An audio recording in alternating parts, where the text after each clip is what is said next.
quelques souhaits pour la rentrée. Des souhaits, des résolutions, des rêves, appelez ça comme vous voudrez, mais pour une rentrée, j'ai fait ma petite liste.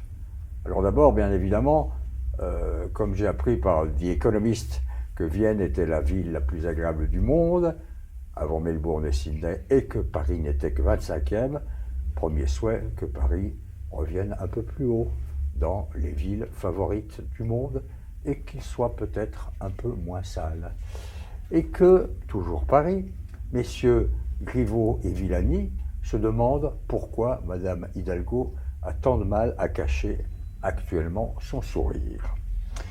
Que le sens commun, ce que les Anglais appellent le common sense, qui s'est emparé des parlementaires britanniques par rapport à la folie de M. Johnson, continue et s'applique même à d'autres pays en voie de transition démocratique, parfois positive, comme l'Italie et peut-être demain la Tunisie.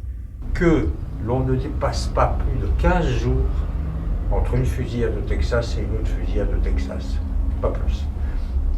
Et que Donald Trump, dont la machine électorale est en route, se rende bien compte que si le Parti démocrate ne s'organise pas un peu mieux et ne se trouve pas un leader, oui, il restera dans le fauteuil.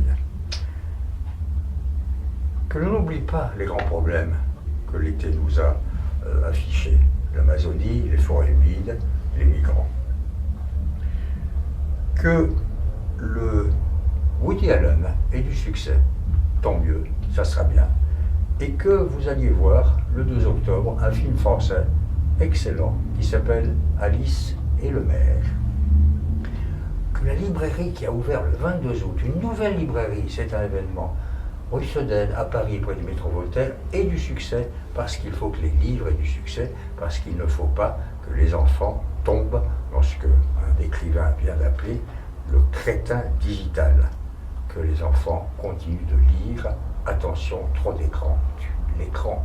Et enfin, que Neymar ne se blesse pas trop tôt. On peut toujours rêver.